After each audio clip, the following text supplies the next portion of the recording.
Mohan Vani Telugu podcast వింటున్న శ్రోతలందరికీ హృదయపూర్వక ధన్యవాదాలు. ఈ రెండవ షాట్లో హయగ్రీవుడు ఎవరు, హయగ్రీవుడు గురించి మనం తెలుసుకుందాము. విష్ణుమూర్తి యొక్క జ్ఞానస్వరూప అవతారం. హయ అంటే గుర్రము, గ్రీవ అంటే మెడ, అంటే గుర్రము తలతో ఉన్న విష్ణువు అని అర్థము. ఈ అవతారము వేదాలను రక్షించడానికి, లోకానికి జ్ఞానాన్ని ప్రసాదించడానికి పుట్టిందని పురాణాలు చెబుతాయి. హయగ్రీవ అవతారం ఎందుకు తీసుకున్నాడు? పురాణ చరిత్ర.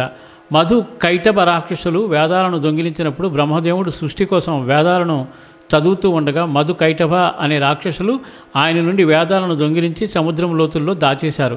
బ్రహ్ముడు దేవలోకానికి వెళ్ళి విష్ణువును ప్రార్థించాడు. ప్రభు, వేదాలు లేక సృష్టి కాలం ఆగిపోయింది, లోకానికే అంధకారం ఏర్పడుతుంది, దయచేసి రక్షించు అని అడిగాడు. అప్పుడు విష్ణువు అద్భుతమైన ప్రకాశంతో గుర్రపు తల, మానవ దేహంతో హయగ్రీవ రూపం ధరించాడు. హయగ్రీవుడు రాక్షసులను సంహరించడం. హయగ్రీవుడు సముద్రంలో దిగాడు. తన దివ్యనాదంతో మధు కైటవులను మోహింపజేశాడు. తర్వాత యుద్ధంలో వారిని సంహరించాడు. వేదాలను తిరిగి తీసుకొచ్చి బ్రహ్మునికి అందించాడు. ఇతని వల్ల లోకంలో పునర్జ్ఞానము, సృష్టి, ధర్మం తిరిగి మొదలైంది. బ్రహ్మదేవుడు యజ్ఞంలో పొరపాటుతో ఒక యజ్ఞంలో బ్రహ్ముడు తప్పుగా ఓం హ్రూం హయగ్రీవాయ నమః మంత్రం చదవగా ఆ మంత్రఘోషతో విష్ణువు హయగ్రీవునిగా ప్రత్యక్షమయ్యాడు. బ్రహ్ముడు భయపడి క్షమించమని కోరగా విష్ణువు వరంగా జ్ఞానం కోరే వారికి నేను ఈ రూపంలో దర్శనమిస్తాను అని ఆశీర్వదించాడు. హయగ్రీవుని భక్తి ఎందుకు అత్యంత శక్తివంతము? విద్య, జ్ఞాన, బుద్ధిదేవుడు. ఇతడు జ్ఞానస్వరూపుడు, విద్యాధీశుడు. హయగ్రీవ మంత్రాలు విద్యార్థులు ఎందుకు చదువుతారంటే మేధస్సు పెరగడం కోసం, పఠనాశక్తి మెరుగుపడడం కోసం, దృష్టి కేంద్రీకరణ, జ్ఞాపకం పటిష్టం కావడం అన్నీ హయగ్రీవుని అనుగ్రహం. హయగ్రీవుని రూపం గుర్రపు శిరస్సు, చక్కని తెల్ల వర్ణం, 2 లేదా 4 చేతులు, చేతిలో శంఖ, చక్రం, పుస్తకం అంటే వేదం, జపమాల.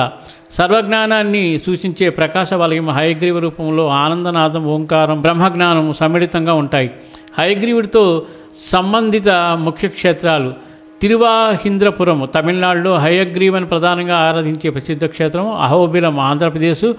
కాంచీపురం. హయగ్రీవ ముఖ్య మంత్రాలు. ఓం హయగ్రీవాయ నమః అపరిమిత జ్ఞానదాత మంత్రం.